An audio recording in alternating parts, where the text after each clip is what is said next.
저는 이제 방콕 샹그릴라 호텔에 잘 도착을 했습니다. 태국에서 뭐 여행 겸 휴식 겸 그리고 또 호텔 답사 여행 겸 뭐 겸사겸사 이렇게 왔는데요. 마지막 호텔은 샹그릴라 호텔이에요. 여기선 제가 4박을 할 겁니다. 옛날 같았으면 하루에 1박씩 하면서 여기저기 막 돌아다녔을 텐데 이제 좀 그런 것도 귀찮기도 하고, 그리고 가장 중요한 거는 지금 애들하고 같이 왔기 때문에 애들이 그런 일정을 소화를 못할 것 같더라고요. 그래서 여기 호텔에서는 이제 4박을 머무를 겁니다. 샹그릴라 하면은 굉장히 또 유명하잖아요. 전 세계 체인도 여러 개가 있는데 사실 저는 방콕 샹그릴라는 이번에 처음 와보는 거예요. 대충 분위기가 어떨 거다라는 기대를 하고 있었는데 역시나 도착하자마자 기분이 너무 좋더라고요. 샹그릴라가 갖고 있는 고급스럽고 고풍스러운 그런 느낌이 있어요. 그런 샹그릴라만의 멋을 잘 나타내고 있는 호텔이지 않나라는 생각이 듭니다. 여기는 위치도 굉장히 좋아요. 샹그릴라 리버사이드라고도 이야기하는데 배를 타고 시암이나 그 근처에 있는 관광지도 다닐 수 있고, 바로 옆에는 사판탁신역도 붙어 있어서 걸어서 BTS 역까지 다닐 수가 있습니다. 이 주변에 굉장히 좋은 바들도 많고 그리고 식당들도 굉장히 많습니다. 뭐 다는 소개하지 못하겠지만 그래도 며칠 동안 저 나름대로 점 찍어놨었던 식당들하고 카페들을 하나씩 한번 소개를 해보도록 하겠습니다. 오늘 소개할 숙소인 샹그릴라 방콕 호텔은 입구부터 으리으리합니다. 매번 좋은 호텔, 숙소를 여행하지만 이런 호텔에 오면 입구부터 들어가는 순간부터 행복해집니다. 샹그릴라 방콕 호텔은 5성급 호텔이고 구글 평점은 4.6점, 아고다 평점은 8.9점이에요. 리뷰도 대체로 다 좋은 편인데 특히 조식이 좋았다고 하는 리뷰들이 많았습니다. 샹그릴라 호텔은 굉장히 넓은 부지에 샹그릴라 윙 쪽 그리고 크룽테 윙 이렇게 두 구역으로 나눠져 있는데요. 두 구역 중에 샹그릴라 윙이 레노베이션이 돼서 좀 더 깔끔한 느낌이 납니다. 샹그릴라의 로비는 뭐 말할 것도 없이 화려하고 멋져 보였어요. 로비가 워낙 크기 때문에 리셉션 카운터 쪽을 제외하고 번잡한 느낌은 전혀 없고 여유로움이 느껴집니다. 전형적인 클래식 스타일의 로비죠. 체크인을 하고 객실이 있는 층으로 올라왔습니다. 복도가 참 클래식하죠. 영화 타이타닉 1등 칸에 나왔었던 복도 같아요. 요즘엔 너무나도 모던한 디자인을 한 호텔들이 많아서 그런지 오랜만에 이런 스타일이 저는 꽤 마음에 들었습니다. 그리고 복도를 보면 아시겠지만 굉장히 크고 넓어요. 그런데 투숙객들의 매너 때문인지 아니면 객실 차음이 잘 되는 건지 객실에서 머무는 동안에 복도에서 큰 소리를 거의 듣지 못했습니다. 같은 5성급 호텔이라고 해도 이전에 투숙했었던 호텔들하고는 좀 달랐어요. 여기가 참 좋았습니다. 제가 머문 객실은 925호고 샹그릴라 윙 디럭스룸입니다. 그리고 리버뷰였습니다. 객실 문을 열고 들어가면은 왼쪽에 욕실 그리고 몇 걸음 더 걸어가면은 침실이 보입니다. 오른쪽에 작은 책상이 하나가 있고 그 옆에 캐리어 벤치가 있어요. 객실 분위기는 이렇습니다. 전체가 36제곱미터니까 11평이 조금 안 되는 거죠. 이 객실은 요즘 유행하는 모던한 스타일이라기보다는 전통적인 5성급 호텔의 클래식한 분위기가 그대로 살아있는 공간입니다. 짙은 색의 우드 가구하고 패턴이 들어간 카펫 그리고 간접 조명을 중심으로 한 조명 구성을 보면 샹그릴라 특유의 클래식한 감성을 느낄 수도 있습니다. 하지만 오래된 부분들이 꽤 보이긴 했어요. 저는 이런 헤리티지 호텔 스타일이 꽤 마음에 들었습니다. 좀 더 솔직히 말하자면 엄청나게 좋다라기보다는 이 정도면 괜찮다 였어요. 그리고 제가 참 많은 숙소를 경험했지만 이번에 참 세심한 배려를 샹그릴라 호텔에서 느꼈는데요. 호텔 측에서 우리 가족수를 먼저 체크한 후에 신청도 하지 않았는데 미리 객실에 엑스트라 베드를 넣어줬더라고요. 이게 별거 아닌 것 같지만 대부분의 호텔들은 엑스트라 베드를 신청해야만 넣어주거든요. 그러니까 이 호텔은 손님을 맞을 준비를 좀 더 세심하게 하고 있다는 생각이 들었습니다. 역시 5성급 호텔이라는 생각이 들었어요. 제가 이용한 객실은 짜오프라야 강을 바라볼 수 있는 리버뷰였는데요. 저녁이 되면 더 멋지게 보입니다. 그리고 저녁에는 다양한 크루즈가 떠다니는 걸 볼 수가 있는데 그걸 보는 재미도 있어요. 창가 바로 옆에는 원목으로 만들어져서 묵직해 보이는 클래식한 책상이 보이고 그 옆에는 미니바가 있습니다. 냉장고 안에는 과자나 음료가 들어가 있는데 한 번은 모두 무료였어요. 그런데 이게 이벤트 때문인지 아니면 매번 무료로 이렇게 제공을 하는 건지는 정확하지 않으니까 투숙할 때 꼭 체크해 봐야 될 것 같습니다. 욕실로 가기 전에 큰 전신 거울이 있는데요.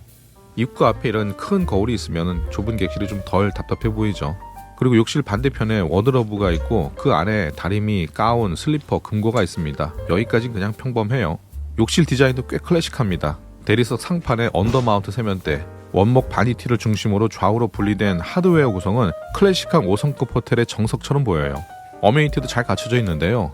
특이한 건 저 치약은 작은 크기가 아닌데 그걸 통째로 주더라고요. 나중에 객실 청소할 때 보니까 또 새 거로 가져다 줬습니다. 요즘에는 비누를 따로 두지 않고 이렇게 하는 곳들이 점점 많아지는 것 같아요. 그리고 좌변기, 그 옆에는 샤워부스가 있고 반대편에는 욕조가 있어요. 어떤가요? 대단히 세련된 스타일이라고 할 수는 없지만 이 정도면 괜찮지 않나요? 저는 성수기 때 이용을 해서 꽤 비싸게 예약했지만 평소라면은 20만 원대 초중반 정도면 이용이 가능하니까 호텔의 전체 수준을 놓고 보면은 좋은 가격대 같습니다. 앞으로 소개할 부대시설 같은 걸 모두 보시면은 제 이야기에 공감하실 거라고 생각합니다. 이제 호텔의 시설들을 보려고 해요. 일단 리버사이드 호텔의 가장 큰 장점은 이색적인 여유로움입니다. 그리고 교통도 생각보다 좋아요.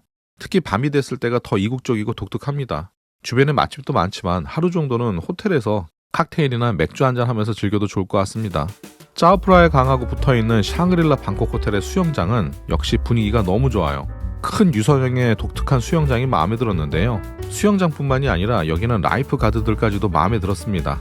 제가 수영복만 입은 건장한 남자가 마음에 들었다는 건 아니고요. 이들의 직업정신이죠. 키가 작은 애들이 수영장 근처에 가기만 하면은 위에서 내려와서 아이들 옆에 딱 붙어서 풀 안에 못 들어가게 해요. 근데 그게 강압적으로 안 된다고 말하거나 호루라기 소리로 빽빽거리는 게 아니라 아이들 옆에 서서 발목까지 정도만 물에 담그게 하고 아이들 부모가 올 때까지 기다려줍니다. 그리고 아이들 부모가 오게 되면은 수영장 깊이를 설명해주고 아이들은 튜브 같은 걸 챙겨와야지 된다고 조근조근 이야기를 해줘요. 낮은 곳은 1m 정도 되는 곳도 있지만 깊은 곳은 2m가 훌쩍 넘는 곳도 있습니다. 상대적으로 좀 더 조용한 크룽테 윙 이쪽에도 직사각형의 수영장이 있는데 이쪽이 훨씬 조용합니다. 거의 사람이 없어요. 그런데 역시 전체적인 분위기가 샹그릴라 윙 쪽의 호텔이 더 멋져요. 그리고 분위기 좋은 레스토랑도 이야기 안 할 수가 없는데요. 저녁이 되면은 강하고 바짝 붙어있는 넥스트 레스토랑에 로맨틱한 조명이 들어오기 시작합니다. 그리고 이 분위기를 즐기려고 많은 사람들이 모여요. 그런데 넥스트 레스토랑은 사실 조식을 할 때도 이용할 수 있어서 저는 여기서는 저녁 식사를 즐기지 않았습니다. 그냥 잠깐 앉아서 분위기만 좀 즐겼었죠. 넥스트 바로 옆에는 멋진 바도 있습니다. 그리고 태국 전통 음식을 하는 살라팁이라는 레스토랑도 있는데 여기를 이용하지 못한 게 참 아쉬웠었어요. 그냥 이렇게 분위기만 슬쩍 구경하고 나왔습니다. 여기는 조금 전에 소개했던 넥스트 레스토랑이고요. 지금은 아침 식사를 하러 가는 겁니다.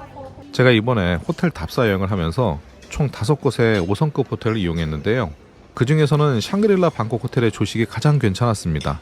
다 마음에 들었지만 단점을 하나 얘기하자면은 이 레스토랑은 야외하고 실내로 나뉘는데요. 시원한 곳에서 식사를 하기를 원하는 사람들이 많아서 그런지 실내에는 자리가 많이 없더라고요. 그렇다고 한 번도 밀려나가서 밖에서 식사를 한 적은 없지만 그래도 실내는 항상 북적였습니다.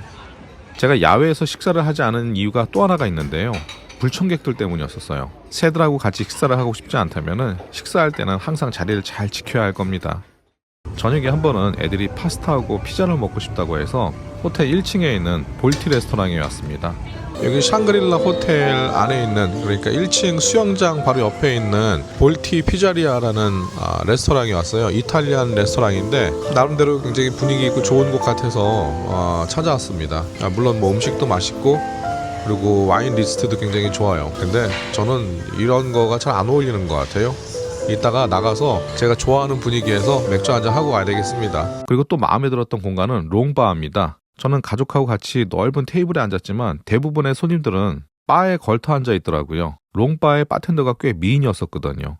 저녁에 라이브 음악을 들으면서 한잔 하는데 리버뷰 전망이 정말 좋더라고요. 칵테일이나 위스키 같은 거는 한 잔에 하나로 치면은 18,000원에서 20,000원 정도면 마실 수 있고 와인은 25,000원 정도입니다. 저는 이 롱바를 샹그릴라 호텔에서 머무는 마지막 밤에 이용을 했는데요. 그게 정말 아쉽더라고요. 제가 이렇게 쭉 돌아봤는데 샹그릴라 호텔이 정말 멋지긴 멋지네요. 샹그릴라 호텔을 중국 호텔이라고 알고 있는 분들도 많은데 사실 중국 본토는 아니고 홍콩 호텔이나 마찬가지인 거죠. 물론 중국 자본이 들어가 있긴 합니다. 샹그릴라가 처음 만들어진 거는 1971년에 싱가포르에서 먼저 런칭을 했어요. 근데 지금 여기 투숙객들을 보게 되면은 거의 한 80% 정도가 서양인들로 보이고 20% 정도 그 정도가 이제 아시아계 투숙객으로 보이네요.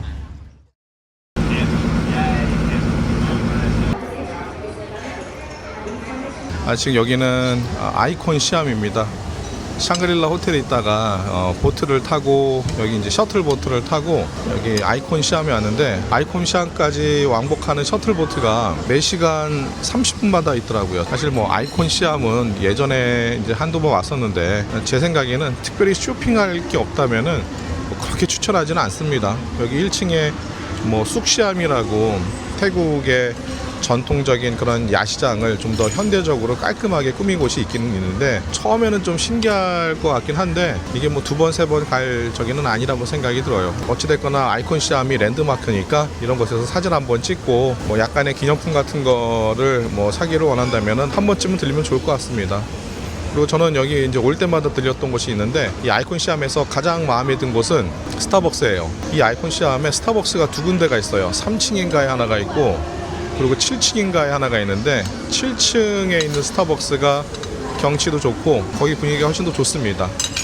커피 좋아하시는 분들은 뭐 거기는 한번 가볼 만할 것 같아요. 그 외에는 뭐 그냥 쇼핑몰이죠. 아주 큰 쇼핑몰. 저는 이제 여기서 4박을 머물렀고 이제 곧 체크아웃을 하고 공항으로 떠납니다. 오늘이 마지막 날이에요. 주변에 있는 뭐 식당이나 뭐 카페들도 좀 이용해 봤고 그리고 호텔 내에 있는 레스토랑도 이제 두 곳을 이용을 해봤습니다. 뭐 마음 같아서는 더 많이 이용을 해보고 싶었는데 또 여의치가 또 않았네요. 제가 이 호텔에 대해서 단정적으로 말씀드리기는 좀 어려울 것 같고 제 개인적인 생각을 간단하게 이야기를 하자면은 일단 좋습니다. 여기 호텔이 시설도 굉장히 좋고 분위기도 너무 좋아요. 도심 한복판에 있는 호텔이지만 여유있게 리조트 생활을 할 수 있다는 게 가장 큰 장점인 것 같습니다. 그리고 또 경치도 굉장히 좋아요. 제가 지금 여기 뒤에 짜오프라야 강이 흐르는 곳에서 이렇게 이야기를 하고 있는데 이 위에 객실에서 바라보면 정말 예쁩니다. 그리고 또 주변 위치도 굉장히 좋아요. 맛집들도 많고 여행자들 그러니까 외국인들 입맛에도 어울리는 그런 식당들도 굉장히 많습니다. 그런데 물론 또 잘 찾아 들어가야 되는 게 현지인들보다는 완전히 외국인들한테 포커스를 맞춰가지고 운영되는 레스토랑들도 있어요. 굉장히 비쌉니다. 이번에 우리나라의 그 환율이 굉장히 많이 오르고 또 바트화가 강세가 이뤄지면서 여기서 돈 쓰는 게 무서울 정도로 이 차이가 많이 나더라고요. 실질적으로는 어느 정도냐면 한 20% 정도 오른 느낌이었습니다. 이제는 뭐 100바트를 5,000원이라고 생각을 해야 될 정도니까요. 아무튼 다시 이 호텔에 대해서 이야기를 하자면은 요즘에 워낙 또 객실이 모던하고 또 예쁘게 만들어지는 호텔들이 많기 때문에 깔끔하고 예쁜 호텔을 기대한 사람들한테는 어울리지 않을 수도 있을 거예요. 앞서서 소개를 했었지만 여기 객실 분위기가 꽤 올드한 느낌이 나요. 근데 그거 말고는 다 좋습니다. 여기 호텔 1박 요금은 그렇게 사실 비싸지는 않은데 제가 연말에 와서 그런지 가격이 많이 올라갔습니다.